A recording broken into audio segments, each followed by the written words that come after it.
జై సీతారాం. మన ఇంటిలోని పురుషులందరూ రామయ్యలుగా మారడం సాధ్యమేనా?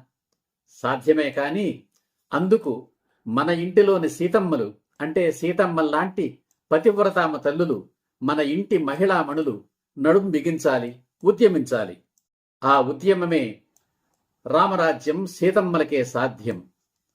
Male rule fail, female rule hail. ఇది ఒక నూతన సిద్ధాంతం. శ్రీ సీతారామ ధర్మ ప్రచార క్షేత్రం. ఇది ఒక నూతన సైద్ధాంతిక ఉద్యమం.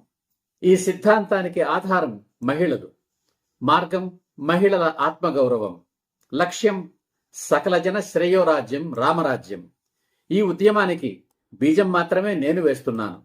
నారు పోసి నీరు పోసి పెంచవలసింది, పెంచగలిగింది సీతమ్మలే. అంటే సీతమ్మల్లాంటి పతివ్రతామ తల్లులు భారతీయ మహిళలే. కారణం, ఈనాటికి వివాహ వ్యవస్థ పటిష్టంగా ఉన్నది మన భారతదేశంలోనే. ఆ వివాహ వ్యవస్థకు ఆధారమైన పాతివ్రత్య భావన ఇంకా సజీవంగా నిలిచి ఉన్నది భారతీయ మహిళల్లోనే. అందుకే రామరాజ్యం భారతదేశంలోని సీతమ్మల్లాంటి పతివ్రతలైన మహిళా తల్లులతోనే సాధ్యం. వారు తీర్చిదిద్దబోయే రామయ్యల్లాంటి పురుషులతోనే సాధ్యం. ఈ సిద్ధాంతానికి ఆధారం మహిళలు అన్నాను. కారణం, ప్రపంచంలోని స్త్రీలందరూ దేవతలే. కారణం, స్త్రీలు జన్మనిస్తారు. జన్మనివ్వడానికి చచ్చి బ్రతుకుతారు, మరో జన్మనెత్తుతారు. తమ అందాన్ని, ఆరోగ్యాన్ని, సుఖ సంతోషాలను త్యాగం చేస్తారు. అందుకే ప్రాణం విలువ వాళ్లకు తెలుసు. ప్రాణం విలువ స్త్రీలకు మాత్రమే తెలుసు. కనుక సాటి మనిషిని చంపలేరు. అందుకే స్త్రీలందరూ దేవతలే. All women are God's.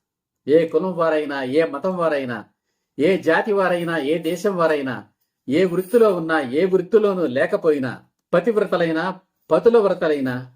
పతుల వ్రతలంటే మహాభారతంలో ద్రౌపది లాంటి వారు. పతితలైనా, పతియే లేకున్నా, అంటే అవివాహితలైన, భర్త చనిపోయినా, ఇల్లాళ్లైనా, విలయాళ్లైనా, ఐశ్వర్యవంతులైన, అభాగ్యులైన, చివరిది కాని ముఖ్యమైనది, లాస్ట్ బట్ నాట్ లీస్ట్, సంతానవతులైన, నిస్సంతులైన, అంటే సంతానం లేకున్నా. ఎందుకంటే కొందరు మహిళలు కొన్ని కారణాల వల్ల సంతానాన్ని పొందలేకపోవచ్చు. కనుక సంతానవతులైన, నిస్సంతులైన, వారు వీరు అని ఏమిటి? ప్రపంచంలోని స్త్రీలందరూ దేవతలే. ఆ దేవతలకే ఈ ఉద్యమం సాధ్యం. సీతమ్మల్లాంటి ఆ మహిళామతలులే ఈ ఉద్యమానికి ఆధారం. మరి స్త్రీలలో చెడ్డవారు లేరా? ఖచ్చితంగా ఉన్నారు. కానీ వాళ్ళు తమకు తాముగా చెడ్డవారు కాలేదు. జై హింద్, జై సీతారాం.